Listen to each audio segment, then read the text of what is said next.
So Sony's been on a bit of a tear lately with their announcements for the PlayStation 5.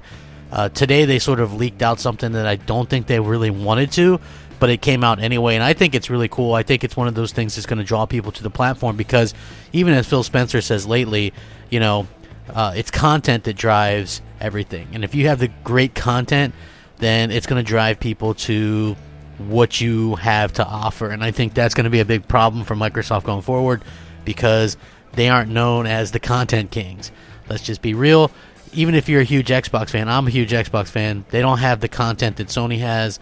They haven't had that content that Sony has for many, many years. Even though the Xbox 360 did extremely well in the later half of the generation, they really dropped the ball with content, while Sony continued to up the ante with content. So this is going to be an interesting video. Hey, what's up, everybody? Crapgamer here with Crapgamer Reviews, back with another video. Thank you guys for checking it out. I certainly do appreciate it. Please hit that like, share, subscribe button. I would appreciate that as well. It helps out the channel. And if you really like the content, why not consider hitting that bell so you're notified of everything as soon as it drops? That would be amazing. Thank you guys so much. With that being said, hey, you know what? Sony was doing an interview and talking about their games and their platform in the future and things like that. And one of the things that they mentioned was the idea of cross-generation games, right? And I think that that sort of gives away the idea that they're going to launch the PlayStation 5 with a plethora of cross-gen games with the PS4, meaning they're not going to work on both, or, I mean, they probably would work on both, but you know, the PlayStation 5 is going to have its own specific version.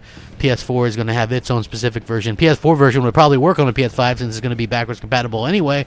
But the reason why this is huge news is because they also talk about other games that you would expect down the pipeline. So from what I understand is there is an Uncharted game in the works. They're working on a Horizon Zero Dawn 2. They're also working on a Spider-Man 2 as well per listing. So those are some incredible titles to go up against. I don't care who you are. Also, we know they're going to be working on another God of War, and they have some other stuff up their sleeves as well. So that's an incredible grouping of games, and to hear that Sony is working on these types of games is absolutely incredible, especially when you think about how much they've done so far this generation already and how they could actually be better next generation in terms of content. It really just kind of blows your mind and just go, huh, you know, Microsoft's going to be lucky if they can really kind of stay afloat and weather the early storm, because unlike last gen, where it didn't look like Sony had anything to go at first, looks like they're going to have all kinds of stuff to go here, and it's going to be interesting to see how this all plays out. Again, I would love you guys' thoughts and opinions on this. I'm going to link this so you can check it out. What kind of bind does this put Microsoft in, right? You have these well-known IP coming off the back end of great success with these IP. Let me know what you think. Sound off, rate, comment, subscribe. Rack 'em up. Crapgamer, out.